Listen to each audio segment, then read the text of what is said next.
welcome to my channel. ඉතින් ඔන්න මේ ඇවිල්ලා ජූලි මාසේ 12 වෙනිදා හවස 6:00ට විතර ඇති. ඉතින් ඔන්න අපේ ගෙදර අවුරුද්දකට සැරයක් වෙන විශේෂ සිදුවීමක් අරගෙන තමයි අද මම එන්නේ. ඉතින් අපි බලමු අද මොනවද වෙන්නේ කියලා. ඔන්න ඉතින් අපේ ගෙදර විශේෂ සිදුවීමක් වෙනවා කිව්වනේ. ඒක තමයි අපේ ගෙදර දානයක් තියෙනවා. හැම අවුරුද්දකම ලස්සන දානයක් අපි ඕගනයිස් කරනවා. ඉතින් මේ දානේ තියෙන රසවත්ම එක කෑමක් හදන එක තමයි මේ කරන්නේ. ඉතින් ලොකු ගිනි මැලයක් ගහලා ඒකට ලොකු තාච්චියක් තියලා ඒකට සීනි කැරමල් කරගෙන මේ විදිහට හොඳට පතු ගාන ගමන් තමයි මේ රස කෑම හදන්නේ. ඉතින් දන්න කෙනෙක් ඉන්නවනම් පල්ලෙහායෙන් කමෙන්ට් කරන්න. මෙන්න මේක තමයි මේකට දාන මේන් ඉන්ග්‍රීඩියන්ට් එක. ඉතින් මේක දොදොල් නෙමෙයි. ඔන්න ඒක තමයි හින්ට් එක. ඉතින් මේකේ නම දන්න කෙනෙක් ඉන්නවනම් පල්ලෙහායෙන් කමෙන්ට් කරන්න. දොදොල් හදන විදිහටම තමයි හදන්නේ. ඒ වුණාට ඒකට දාන ඉන්ග්‍රීඩියන්ට්ස් වල චූටි වෙනසක් තියෙනවා සහ අන්තිම ප්‍රතිඵලය ඉතින් දොදොල් නෙවෙයි. ඉතින් මේක පැය 2:00ක විතර ලොකු ප්‍රොසෙස් එකක්. දොදොල් හදනවා වගේම අමාරුයි. ඉතින් දොදොල් හදපු කෙනෙක් දන්නවා ඇති මේ ප්‍රොසෙස් එක කොහොමද කියලා. ඉතින් මේ ඒ වගේම තවත් රස කෑමක්. ඉතින් මේ විදිහට අර දාපු ඉන්ග්‍රීඩියන්ට්ස් ටික හොඳට මේක නොනවත්වාම පතු ගන්නවා කියලා තමයි මේකට කියන්නේ. ඉතින් නොනවත්වාම පතු ගන්න ඕනේ. කැටි ගැහෙන්න නොදී එක දිගට පතු ගාද්දි චූටි කැටි ගැහිත් ඒවා මග ඇරිලා මෙන්න මේ විදිහට පේස්ට් එකක් කියනවා. ඉතින් අපි ඒකට අඩු වැඩි වශයෙන් ගින්දර දාලා මේ විදිහට හොඳට කවලම් කරද්දී මේ පේස්ට් එක ටිකෙන් ටික ඝන වෙනවා. ඉතින් ඔන්න ඒ ඇස්සේ අපේ ගෙදර ඉන්න මෙන්න මේ කෝලම් බෝලේ අපිට මැජික් පෙන්නනවා. මෙයාගේ නම තමයි මිකෝ. ඉතින් ඔන්න එයා තවත් එයාගේ යාළුවෙක්ගේ දිහා තමයි බලාගෙන ඉන්නේ. ඉතින් අපි ඉස්සරහදී යාළුවා කවුද කියලා බලමු. ඉතින් ඔන්න ඒ අතරේදී මේ පේස්ට් එක ගොඩාක් ඔකු වෙලා තියෙනවා. ඉතින් ඉස්සරහට මේක තව ඝන වෙන විදිය වලට බලා ගන්න පුළුවන්. මේ වෙලාවෙදී රෑ 9:30 විතර වෙන්න ඇති. දැන් 10 දෙනෙක් විතර හෙට ගෙනියන්න තියෙන දානේ තියෙන එළවලු ඩෙසර්ට්ස් වර්ග ඒවා ලෑස්ති කරන ගමන් තමයි ඉන්නේ. ඉතින් ඒ අතරදී තමයි කට්ටිය මෙන්න මේකත් කරන්නේ. ඉතින් ඔන්න බලන්නකෝ ඒ ඇස්සේ මං ඔයාලට කිව්ව අපේ මිකෝ බබයි එයාගේ යාළුවයි ඔන්න ඒ දෙන්න මෙතනට වෙලාම අපිත් එක්ක අපේ පාළුවම කන්න ජිම්නාස්ටික් පෙන්න ඉන්නවා. ඉතින් ඔන්න ඒ අතරේ අපේ මේ මිශ්‍රණයත් එන්න බුබුලු දදා ඝන වෙවි තියෙනවා. ඉතින් ඔන්න දැන් වෙද්දි මේ මිශ්‍රණය හදන්න අරගෙන මං හිතන්න විදිහට පැයයි විනාඩි 45ක් වගේ වෙගා ගිහිල්ලා. ඉතින් මේ වෙලාව පුරාවටම මෙන්න මේ දෙන්න මෙන්න මේ ගහ උඩට වෙලා කෝලම් දදා තමයි ඉන්නේ. පේනවනේ ඉතින්.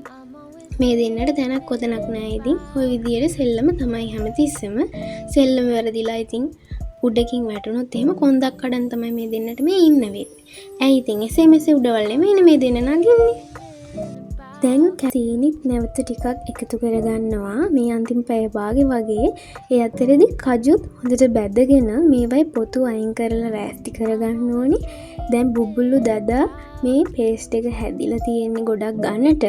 ඉතින් අපි ඒ අතරේදී අපිට මේකට අවශ්‍ය පරිදි ලුණු දාගෙන අපි ඒකේ රස වැඩි කරගන්නවා. ඉතින් අන්තිම හරියේදී අපි මේකට ගම්මිරිස් ඒ වගේම එනසාල් හොඳට කුඩු කරලා අරගෙන ඒ වගේම මුද්දරස් බලන් අපි මේ දේවල් රසය වැඩි කරගන්න අන්තිමම කියන්නේ මේක බාන්න ලං කරලා මේකට දාගන්නවා. ඉතින් අපි තේ එකක් බිබී බිස්කට් එකක් තමයි මේ වැඩේ කරන්නේ. මේ වෙද්දි නම් රෑ 10:00 විතර වෙලා ඇති. ඉතින් ඔන්න ලස්සනට ගොඩක් ගින්දර එකතු කරලා හොඳට මේක පතු ගා ගන්න ගමන් තමයි දැන් තියෙන්නේ.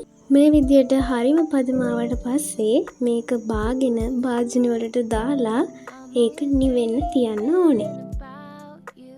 ඉතින් ඔන්න අන්තිම සම්පල් එක ටෙස්ට් කරනවා. මේක ඇත්තටම හරිම රසයි.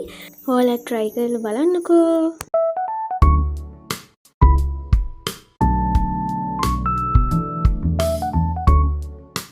Hello good morning. ඉතින් ඔන්න අද තමයි දවස ජූලි මාසේ 13 වෙනිදා.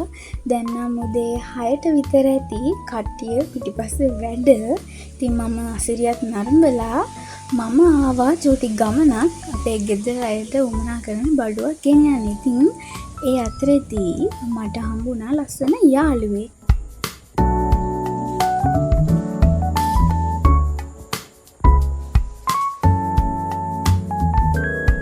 ඉතින් මේ තමයි රම්පේ.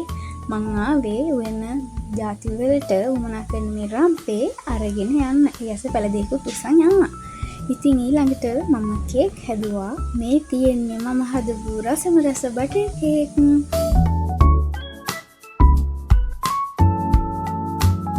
මෙතන කිලෝ 1 බටර් කේක් තියෙනවා. ඉතින් ගෙදරට හැදුවේ බටර් කේක් තුයි චොක්ලට් කේක් තුයි එකට දාලා හදන මාබල් කේක් එකක්.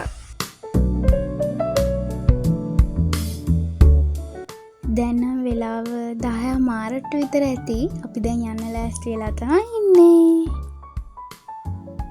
දැන් වෙද්දී අපි ලොකේෂන් එකට ඇවිල්ලා තමයි ඉන්නේ. බලන්නකො කොච්චර ලස්සනයිද කියලා.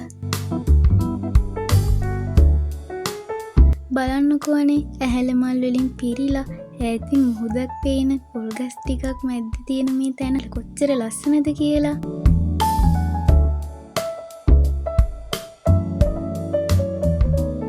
කට්ටිය බුද්ධ පූජාව ලෑස්ති කරනකන් ඉතින් මේ ලස්සන ලොකේෂන් එකේ අපි ෆොටෝ ගන්න අමතක කරෙත් නෑ.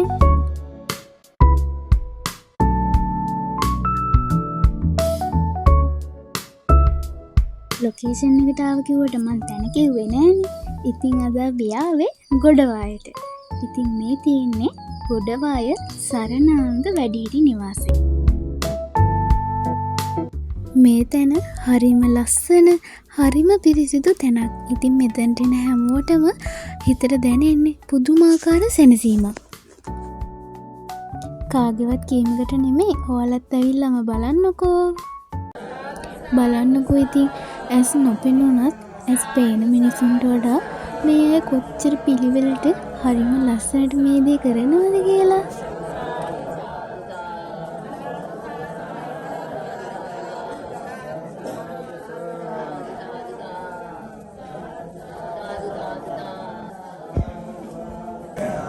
Dotiyampi dhammang saranang gacchami Dotiyampi sanghang saranang gacchami.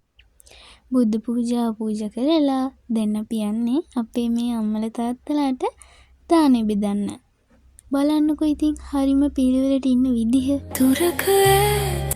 දානෙ බෙදද්දී මෙන්න මේ විදිහට ළඟින් ළඟට ගිහිල්ලා අපි බෙදෙන හැම જાතියෙම නම කියලා මෙයාලගෙන් අහන්න ඕනි මේක ඕනේද කියලා. එතකොට එයාලා කනවා නම් ආ දාන්න පුතේ කියනවා.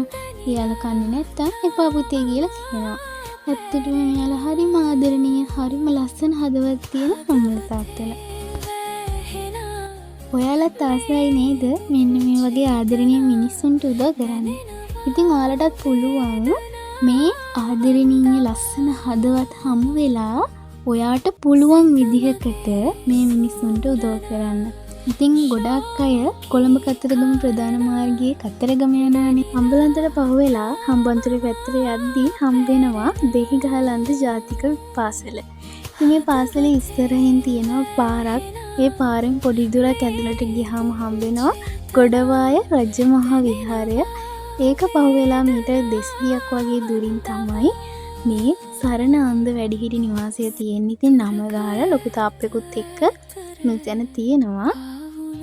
ඔයාලත් කැමති නම් මේ ලස්සන හදවත් වලට උදව්වක් උපකාරයක් කරන්න මේ ලොකේෂන් එකට ඇවිල්ලා මෙයාලත් එක්ක කතා බහ කරලා එයාලා කැමති විදිහට ඔයාලට පුළුවන් විදිහට ඔයාලට උදව් උපකාරයක් කරන්න පුළුවන්. එහෙමත් නැතිනම් මම උඩින් දාන මේ නම්බර් එකට කතා කරලා ඔයාලට පුළුවන් එයාලා වෙනුවෙන් ඔයාලට පුළුවන් විදිහට උපකාරයක් මේ වෙනුවෙන් කරන්න.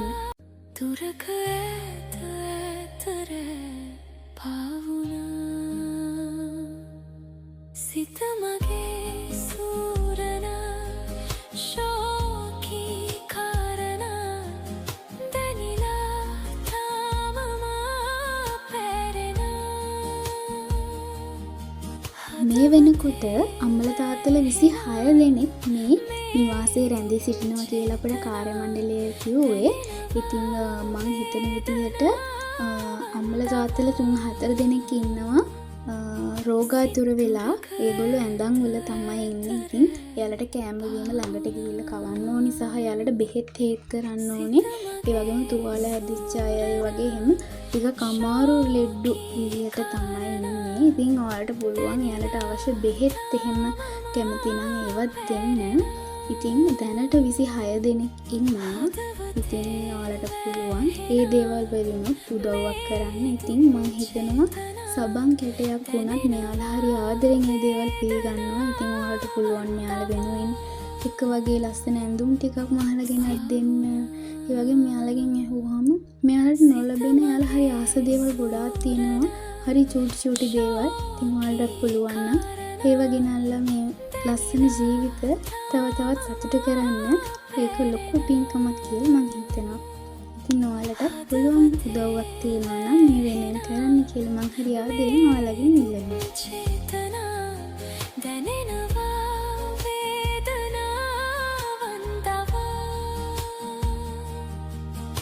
ඉතින් මෙච්චර වෙලා මාත් එක්ක එකතු වෙලා හිටිය හැමෝටම ගොඩක් ස්තුතියි. ඒ වගේම වීඩියෝ එකේ තියෙන අඩුපාඩු පහලින් කමෙන්ට් කරන්න. අලුත් වීඩියෝ එකකින් හම්බ වෙනකම් එහෙනම් පරිස්සමෙන් ඉන්න. බයි බයි.